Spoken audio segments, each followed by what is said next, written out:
The Penguins find themselves linked to yet another trade candidate out of the Western Conference. And on this edition of the Locked On Penguins podcast, Hunter and I are going to figure out if the juice is worth the squeeze.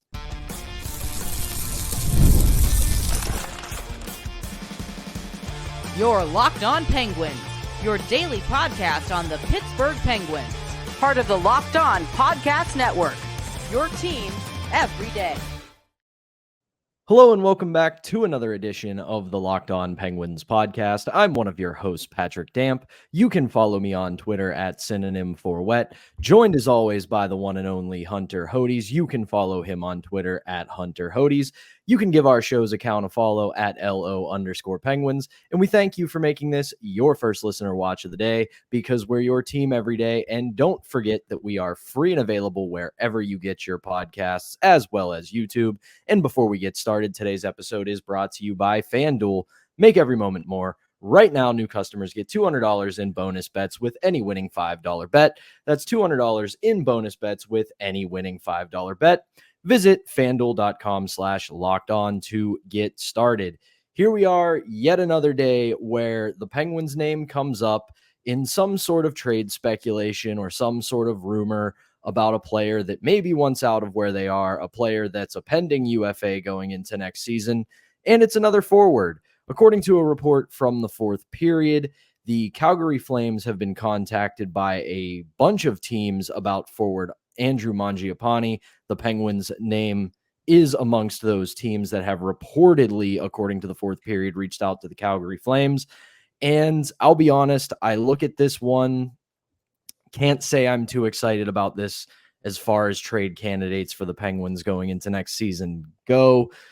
Did not have the best season in 23-24. Now, similarly, as we've said about a few players this offseason so far, you do have to take it with a bit of a grain of salt because the Calgary Flames were not one of the better teams this year. So you would expect some struggles from a player like this. But that said, 75 games played, 14 goals, 26 assists for 40 points.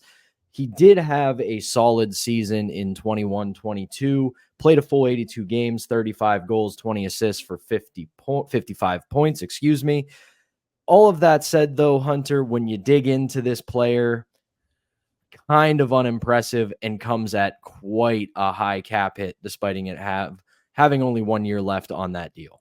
Yeah, so the 35-goal season, that's all fine and dandy, but you have to look a little bit deeper to see that he had a 18.9 shooting percentage for that season. You round that up, basically it's 19%. So since then, he shot 9.3% in 2022-2023. This past season shot 11.5%. He's also, when you combine his shooting percentage for his career, it's 14.3%. He's probably not going to shoot 19% very often, and I don't think he's going to score 35 goals again in a season, probably for the rest of his career. I think at best you can get 20, 25 goals out of him. I mean, the last couple of seasons, production-wise, 31 combined goals. So he's been in that range of, 14 to 17 to 18 goals. If he were to come to the Penguins, I could see him obviously staying in that category and maybe getting upwards of 20 plus. I think that would be an asset to the Penguins. He would be a really good option for their middle six. He's still below 30, so you get a little bit younger there. But as you said, the contract, that's a little bit of a red flag to me. $5.8 million for this season before he becomes a UFA for the 2025-2026 season. He also has a modified no trade clause, so you don't know if the Penguins are on that. The only way I see this kind of working is if the Flames retain a little bit of money. I will say this, though. The Flames are a team right now with Craig Conroy in charge. I would keep calling him. I don't think he's done a good job as their general manager. Some of the moves that he's made have been a bit lackluster. I think he's lost more moves than he's won. So if you can keep calling him, maybe seeing if he can retain some of that money, I would be down for that. Say he retains maybe a couple million, hit that salary comes down to $3.8 million for this year. That would make sense. But am I interested in taking that entire $5.8 million salary for this year? No, I'm not. No, it's way too high of a cost for what you're getting. Yes, the Penguins do need depth scoring, and a guy who has scored 17, 18, 35, 17, 14 goals in a season, respectively, That's good depth scoring, but not for nearly 6 million. That's if you're getting 6 million, you want him to be on the fringes of your top 6. You want him to be a guy who can pot 20 to 25 goals. And like we said, that 35 goal season really is an outlier. This is a guy who outside of that season has not topped 20 goals in a season. So I don't know if this is a player you should target because, again, nearly $6 million. I want you to be maybe a guy who can play on the top line in a pinch, but mainly I want you to be a second line player who's going to score 25, 20 goals in a season, really complement that top 6, not a guy who is going to make nearly $6 million and be on your third line. Now, if it's an embarrassment of riches kind of deal where you've got so much talent in your top 6, you have to put this guy on the third line. I get that, but that's not where the Penguins are. However, I agree with your point about Conroy. They're going to have a very interesting summer in Calgary because a lot of cap space, just a shade over 19 million. They don't have a ton of RFAs or UFAs that they need to re-sign. They're obviously very much likely to trade Jacob Markstrom, and that's $6 million off their cap right there. They've still got Dan Vladar and Dustin Wolf as an RFA. Dustin Wolf is going to be the goaltender of the future in Calgary. He has shown some very good flashes early on. If he can piece it all together, they've likely got a franchise goalie there. And they've still got some good pieces and guys like Mackenzie Weegar. They've obviously got Huberdeau, who they're hoping bounces back. Kadri still has something in the tank. Andrei Kuzmenko's a solid player. Blake Coleman. There's some pieces there, but like you said, it's the old Twitter cliche of identify the bad GMs and call them all the time. And he is maybe not solidly on that list, but he's definitely a guy that you want to give a call to and see what you can get out of him. He's working towards it. Again, I just really haven't been a fan of some of the trades that he's made. I feel like for some of the players he's moved out, he hasn't gotten fair value back. And I feel like here, if you're Kyle Dubas and company, if you can keep calling him and seeing if he wants to retain at least a little bit of that contract to see if that can work for the Penguins, because obviously that would work a lot better. I would rather have him at, again, 3.8, 3.5 million, somewhere in that range, compared to almost 6 million for someone who scores 14 to 18 goals. I think he would very much help this team. He gives them another good depth scorer in the lineup. It just has to be at the right price overall. His underlyings this year were mostly fine possession-wise. When he was on the ice, the Flames had 51.5% of the shot attempts. The 2 years prior, he was 58 and 59%. So a little bit of a step down. Goals for, goals against was fairly even. Expected goals percentage was about 52.5%. Scoring chances wise, 51%, and high danger chances almost 54%. So most of those numbers, fairly solid. I think they can improve if he's in a better situation like the Penguins. But again, with this player, it just has to be at the right price with some retention involved. Yeah, if you can get him to even 4.5 million, I can stomach that for a guy like Mangiapane, because if he scores again 18, 20 goals, even maybe a little bit more at 4.5 million, I wouldn't hate it, to say the least. Yeah, because you look at the way the market itself is resetting with a rising cap and the way that depth players are being more valued. And when I say depth, I don't mean fourth liners, bottom pairing guys. I'm talking middle six. I'm talking second pair. The prices are going up along with the cap. So you may have to pay a little bit more of a price to get those guys on your roster. But if you can get out of him what he's done in his career so far, which is hovering between 15 to 20 goals at that price, I'm fine with that. I think he would fit in well. Like you said, his underlyings pretty solid. You put him in a little bit more of a stable situation in Pittsburgh, it could really help his production. It could help his game along a little bit better. But again, we've been harping on it in this segment. The cap hit he has now, that scares me away. I will say this one last thing on the Calgary Flames. I don't totally blame Conroy for a lot of what's gone on there.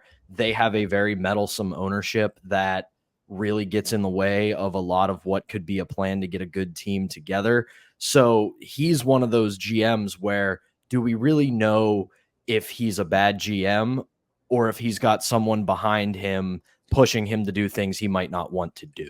That could be it as well. I just, with his track record so far, his overall body of work ever since he took over, not the greatest. We'll see if it improves this year, but he's getting towards that category of, find the bad GMs and call them all the time to see what you can get for some of their players. He's not fully in that category, but we're starting to get him to trend there with some of the moves he's made. No doubt. But so at the end of the day, it's an interesting option. A lot has to go right. There's got to be some salary retention. If there's no salary retention, I'm out on this. But if you can get Calgary to hold on to a few bucks, bring him in, get him to score a few goals, I can live with it. But that'll do it for this first segment of the Locked On Penguins podcast. When we come back, the Florida Panthers could join a club that the Penguins and only one other team are in tonight should they finish the series. Hunter and I are going to talk about that and more right after this. But first, let's tell you about our first sponsor, and that is FanDuel. Summertime means baseball, the NBA Finals, and more, and you can bet it all on FanDuel. Right now, new customers get $200 in bonus bets with any winning $5 bet. That's $200 you can use to bet on everything from the Finals MVP to who's going to hit one out of the park. Visit FanDuel.com/lockedon and add a big win to your summer bucket list. FanDuel, America's #1 sportsbook. All right, we're back here on the Tuesday edition of the Locked On Penguins podcast, and we're going to do a lot more focus the rest of the show on the Stanley Cup Final. I know this is a Penguins podcast, so we are going to find a Penguins connection for the Stanley Cup Final. Tonight, the Florida Panthers once again have the chance to win the Stanley Cup. And if they do, they will join a club that is only has two members, the Pittsburgh Penguins in 2009 and the 1984 Edmonton Oilers. And that club is a team that loses the Stanley Cup Final the previous year, gets back and wins it. So rather than talk about if the Panthers can do that tonight, we will talk about that in our final segment as we look forward to Game 5 tonight. We want to talk about the Pittsburgh Penguins' journey in 2008 and 2009 to winning their first Stanley Cup under the Sidney Crosby era. And looking back, I'm going to start here because this might be a bit of a hot take. I think the 2008 team was better than the 2009 team. What right. Say you? You're right. They were. I mean, just look at the way that 08 team destroyed the Eastern Conference in the Eastern Conference playoffs. They blew through everyone that year. Their only problem was they went up against one of the greatest teams I've ever seen in the 2008 Red Wings. That team was loaded top to bottom, forwards, defense. Chris Osgood, he was good enough in net, but that team was stacked. Honestly, it's kind of a miracle the 08 Penguins got to a 6th game against the Red Wings just because of how great that Red Wings team was. But the way that 08 team bullied everyone in the playoffs was awesome. That 09 team was also very good. But you know what they had that the 08 team didn't have? They had the experience because they went through what they did in 2008, and they used that to their advantage a little bit in 2009 when they finally were able to slay the dragon and beat the Red Wings. Yeah, I mean, I think that people put a little bit too much of an emphasis on the experience thing when it comes to 2009. I don't think it's irrelevant. It's definitely relevant because you have that sort of a roadmap to show you like, hey, this is what went wrong last time. This is what we went through. We know how to better navigate it now. But you look at that 2008 team, man. They sweep Ottawa in the first round. They beat the Rangers in 5, and then they beat the Flyers in 5. They played all of 14 games to get to the Stanley Cup Final. There was, the old cliche of like, to win the Stanley Cup, you need at least one quote unquote easy series to get to the final. All 3 of them were pretty easy for the Penguins that year. And the thing is, all three of those Eastern Conference series, they very easy could have all been sweeps. Oh, yeah. I mean, again, they bullied all three of those teams. It didn't matter what line was on the ice. They were taking it to the opposition every single time. Marc-Andre Fleury, he was better in 2008 than he was in 2009. I know he made that amazing save on Nick Lidstrom in Game 7. He was pretty solid throughout the 2009 playoffs. But, Pat, we can dive into the numbers, too. Marc-Andre Fleury was better in 2008 for the Penguins than he was in 2009, and I don't think you can argue it. I know that it wouldn't happen because it wasn't that transcendent of a performance. Had a 933 save percentage in that playoff. He had 3 shutouts. Yeah. He only gave up 41 goals. It wouldn't have happened because there were so many studs on the 2008 Red Wings. But you could have very well voted Marc-Andre Fleury third for the Conn Smythe, because that 2008 final against Detroit, it would have easily been a sweep without Marc-Andre Fleury. He was under siege all series. He really was. And then you go up to 2009, and it's not as good of a stat line for Fleury. 908 save percentage, gave up 63 goals, no shutouts. It was a rough sledding relatively for Marc-Andre Fleury in 2009. But I will say he was very good in the Stanley Cup Final in 2009. Obviously, everybody remembers the Secret Service save against Lidstrom. It's iconic. I said it to a coworker the other day. If Marc-Andre Fleury were to ever get a statue in Pittsburgh, it has to be that save. But he was rock solid in that final. He like the rest of the team, struggled in games 1 and 2. You can forgive him for those games because the Penguins, as a whole in 2009 in that final, were not good in games 1 and 2. But games 3, games 4, and 6 and 7, he was an absolute rock. And I can't even blame him really for the blitz in game 5 when they got absolutely taken to the woodshed, because again, similar to games 1 and 2, everybody was off that night. It wasn't just Marc-Andre Fleury. Yeah, they were having a lot of trouble winning at the Joe over those couple of series in 2008 and 2009. And then Fleury plays one of the best games of his career in Game 7 with the saves that he made, especially, of course, at the end. But, that 2009 team also had Evgeny Malkin going God mode throughout the Stanley Cup playoffs. He was great in 2008 for the Penguins, as was Sidney Crosby. But Malkin just went into a complete other level in 2009 with the way he was able to win the Conn Smythe, the way he was great through all 4 rounds for the Penguins. Crosby, I think he was better in 2009 than he was in 2008 as well. But Gino, man, he was just lighting it up. That Cookstall-Kennedy line in 2009, that was also great. And I think Dan Bylsma just brought a swagger, a confidence that this team really needed right after the coaching change was made. This team was just playing free will type of hockey, and it translated into the playoffs. That's another big thing for me as well. Yeah, no doubt. And you can never discount what Michel Therrien did to help this team grow, because you watch the way they played under Dan Bylsma. It was a more open, freewheeling style, but they still had ingrained in them an ability to play team defense that is an absolute credit to Michel Therrien, because you look at that team when they're coming up again with the Crosby, with Malkin, with Stahl, Letang, all those young guns. They were all very talented offensive players. Obviously, Jordan Stahl was a great two-way forward, but these guys had so much offensive talent, but you had to, and I know this annoys a lot of people, you had to mold that into a more complete game, because it's very easy to play freewheeling offensive style, but if you can't defend in the NHL, you're never going to be able to outscore your problems. You just won't. I know that sucks to say. I would love to see more 7-6, 8-7 games, but at the end of the day, if you can't stop it, you're not going to win. And you watch the way they play Game 7 in 2009, they were an absolute dominant force on defense.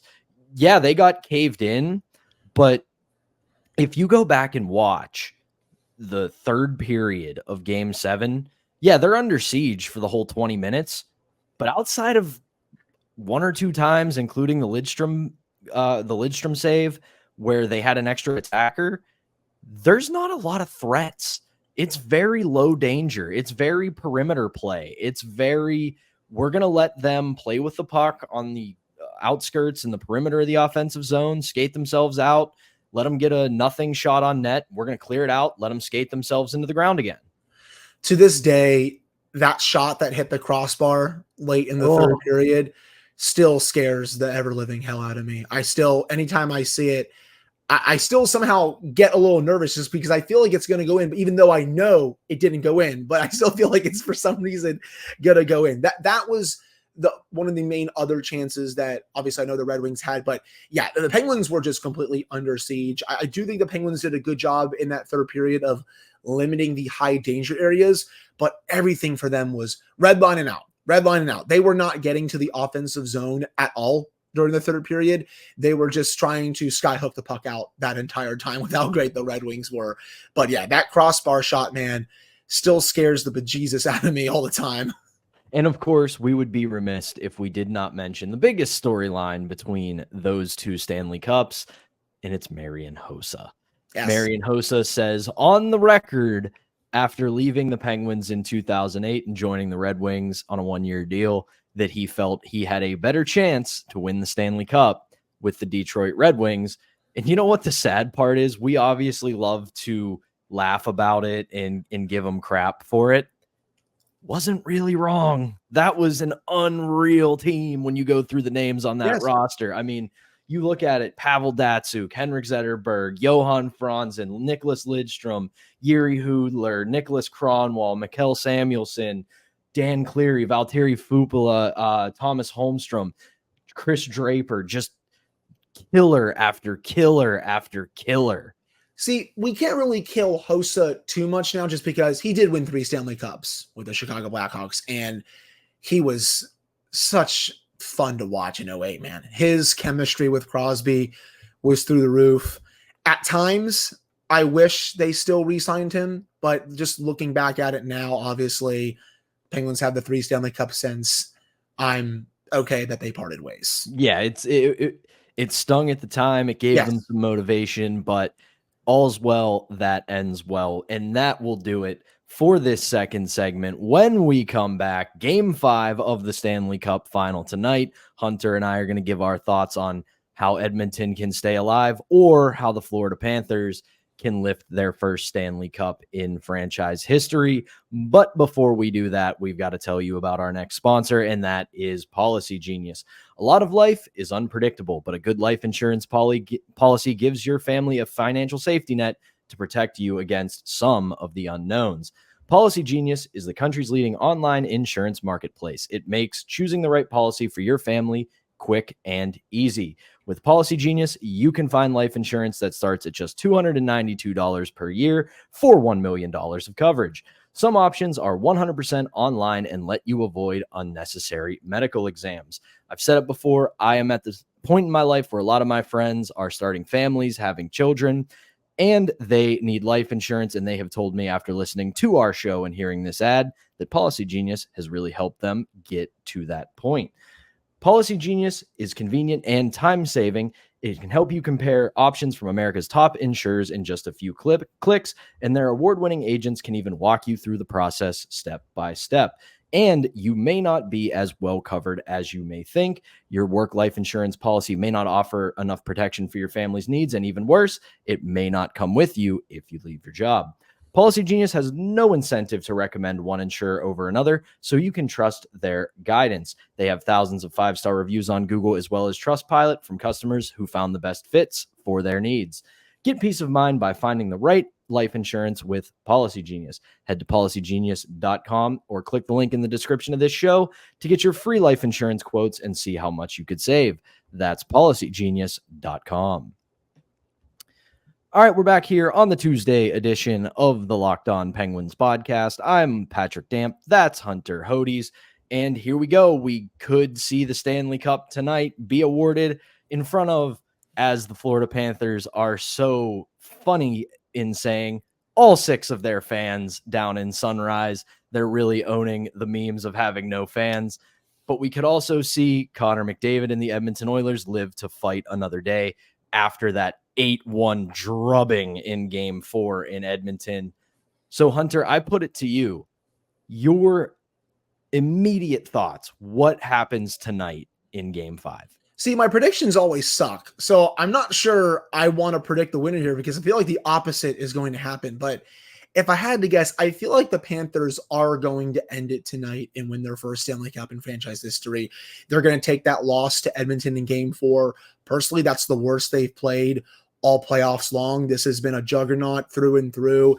Even when they've lost games before that one in the playoffs, they've responded the right way every single time.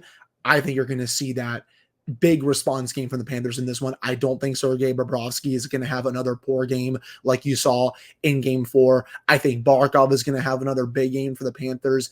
As we discussed on Monday, man, it's time for Matthew Tkachuk to do something in this series. He's been fairly solid in the first 3 rounds for the Panthers, but this Stanley Cup Final so far, he has not been that good. It's time for him to make life a living hell for the Oilers like he did during his time with the Flames. So I'm curious to see what he can do in this one. I'm also looking for Gustav Forsling to have a big game. He's been great all playoffs long for the Panthers. I think you're going to see a good dose of him against McDavid or Draisaitl in this one. So I'm going to go with the Panthers to win this one, but if the opposite happens, I won't be surprised just because of my luck and with how the Oilers played in game 4. I'll never complain about having more hockey to watch. So if Edmonton does win it tonight, you're not going to see me upset about it. That said, I'm right there with you. I don't see a world where Florida doesn't close this out tonight. That said, I can imagine one where Florida doesn't close it out tonight, and it all hinges on the guys between the pipes. I think if Sergei Bobrovsky has another tough start against the Oilers tonight, lets in an early one, that really could boost Edmonton's confidence because they had to have been extremely frustrated through 3 games because they in no world played poorly, I don't think. Maybe Florida played better, but I don't think Edmonton played poorly. They just couldn't solve Sergei Bobrovsky. And then in game 4, they chase him in the first period. If they can get an early one on Bobrovsky, quiet down all 6 or 7 fans in Florida, that might really help them because that is another confidence boost to them to think, all right, we can do this. We made Bobrovsky look human. We made Bobrovsky think twice about our shooters. But if he comes back, has another Bobrovsky game like he's had all playoff long, probably going to be all she wrote for the Edmonton Oilers. Right. And it was great that the Oilers depth players really stepped up in that game 4 win. They got things going early in the first period, with Connor Brown, Matthias Janmark, Adam Henrique. But I'm not sure Lightning is going to strike twice there with their depth players starting out in game 5 the way they started out game 4. I think from the very beginning in this game, it has to be Edmonton's big guns answering the call a little bit earlier. They were great later on in game 4. Draisaitl had his moment. McDavid had his moment. Bouchard, I felt like, was very good. Hyman had a very good game. But it needs to start a lot earlier in this one if the Oilers want to send this back to Alberta. Yeah, and I don't want to get too hot take-ish on this because when the history books are written, they will talk about how great Connor McDavid is. So it's not like this is a legacy defining type of final for him, but should he have another transcendent performance tonight and carry this team back to Edmonton, which if they do that, that's really going to place some doubt in Florida's head if they're to win tonight. But if he's able to do this and he's able to carry this team back to Edmonton for a game 6, he instantly starts to insert himself into the greatest of all time discussions, because if you're able to will a team that was down 3-0, at the very least, somewhat back up the mountain with a great performance, that does not go unnoticed by the people who write those history books. Oh, I agree. And he is one of the biggest reasons why the Oilers are even here. Him, Draisaitl, Bouchard, Ekholm, we can keep going, Hyman, Nugent Hopkins. It's those guys, those players are the reason the Oilers are here. Let's see what they can do in this one. But I agree. I mean, he somehow pulls off this incredible comeback and they potentially reverse sweep the Panthers. I don't want to get too far ahead of myself here, Pat, because they're still down 3-1, but they somehow, some way find a way to do that.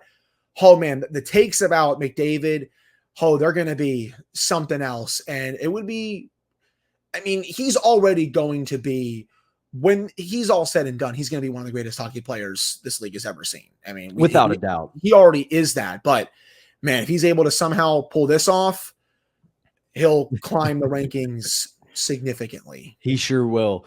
But like you said, let's not get too far ahead of ourselves here. Game 5 tonight, 8:00 p.m. from Sunrise, Florida. The Florida Panthers look to win their first Stanley Cup. The Edmonton Oilers look to stay alive. And that'll do it for us on the Tuesday edition of the Locked On Penguins podcast. Hunter and I will return on Wednesday with an all-new episode with any sort of Penguins news that may come between now and then, and maybe talking about a new Stanley Cup champion or getting ready for Game 6 of the Stanley Cup Final. But for now, for Hunter Hodes, I am Patrick Damp. Thank you as always for tuning in, and we will talk to you on Wednesday.